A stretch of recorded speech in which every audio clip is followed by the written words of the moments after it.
I used to think a parent's job was to absorb disrespect the way an old house absorbs weather, quietly, endlessly, without complaint.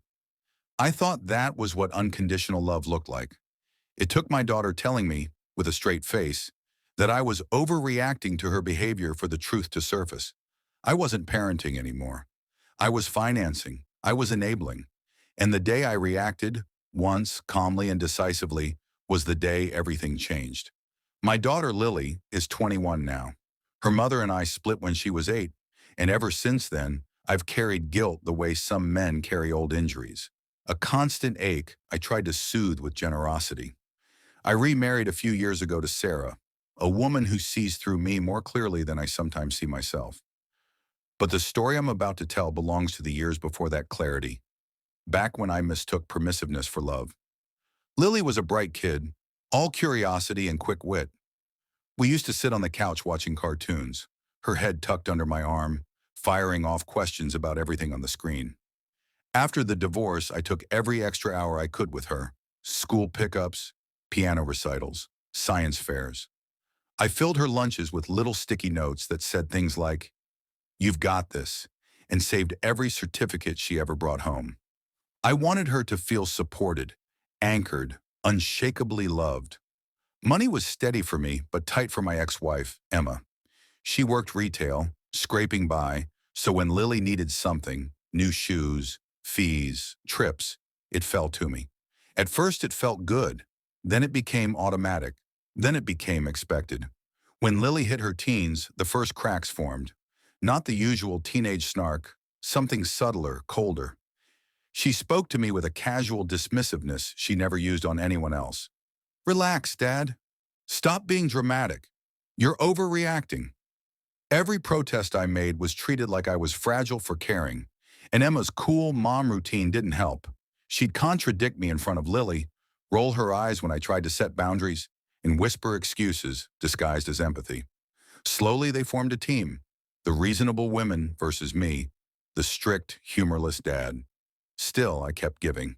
At 17, Lily got a job at a coffee shop. We made a deal. I'd match whatever she saved for her first car. She quit 3 months in, customers were too annoying, and blew every paycheck on clothes. Then came the gas money pleas, the eye rolls when I mentioned responsibility. Against my better judgment, I bought her a used Honda anyway. Registered it, insured it, maintained it. Told myself it was for her safety. College didn't reset anything. If anything, it amplified the distance. I paid tuition, housing, and a monthly allowance so she could focus on school. In return, I got one-word texts, vague answers, and affection only when her balance ran low. Then came the night everything shifted. While troubleshooting her iPhone through my old iPad, her messages synced. I wasn't looking for anything. The first notification simply appeared. A group chat preview. "My dad is blowing up my phone again."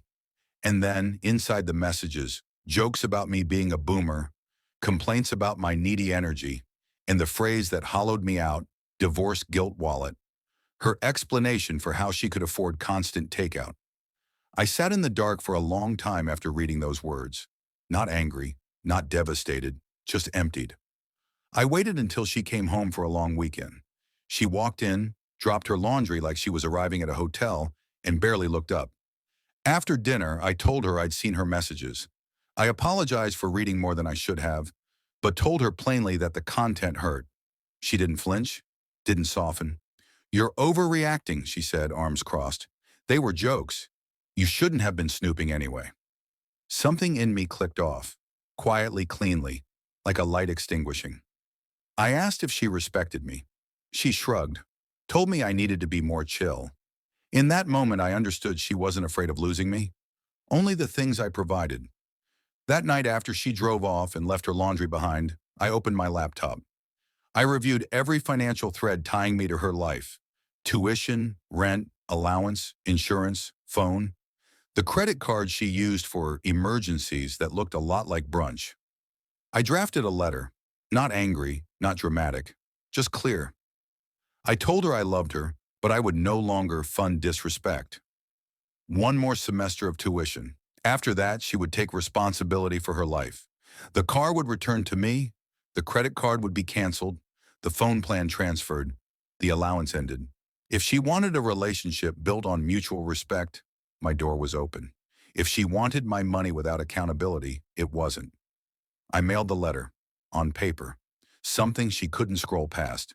When she read it, she erupted, called me insane, accused me of ruining her life, of overreacting.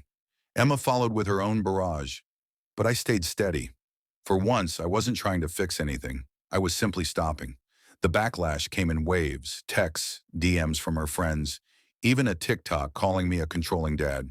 I refused to respond. I wouldn't argue with children performing outrage for an audience, and slowly the noise quieted. Real consequences replaced theatrics. Bills came due, deadlines passed, and Lily began to understand that adulthood isn't something you declare. It's something you carry. I reacted once, firmly, calmly, permanently, and I never had to react again.